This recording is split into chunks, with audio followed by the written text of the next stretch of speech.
બાબરમાં જૈન સાધ્વીજીની છેડતીની ઘટના અંગે સાંસદ ગેનીબેન ઠાકોરે પ્રતિક્રિયા આપી। આરોપીને તાત્કાલિક પકડવાની તેમણે માંગ કરી। તેમણે કહ્યું કે આવી ઘટનાઓથી લાગી રહ્યું છે કે ગુજરાતમાં ધર્મ પણ સુરક્ષિત નથી। સાથે જ આરોપીઓને 24 કલાકમાં પકડવાની માંગ કરી। તેમણે કહ્યું છે કે જો આરોપીઓ સામે કાર્યવાહી નહીં કરાય તો કોંગ્રેસ દ્વારા ઉગ્ર આંદોલન કરવામાં આવશે।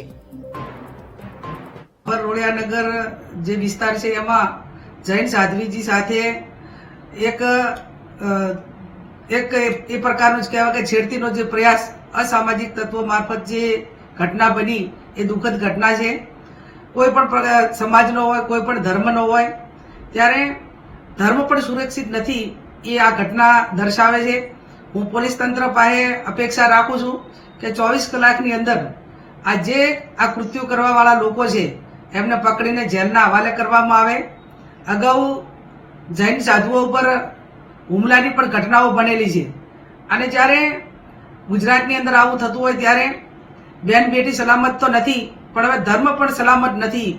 અને હું વહેલામાં વહેલી આની પાછળ પગલાં લેવાય એ પોલીસ તંત્રને આ માટે ગંભીરપણે કામ કરવા માટેની એમની પાસે અપેક્ષા રાખું છું।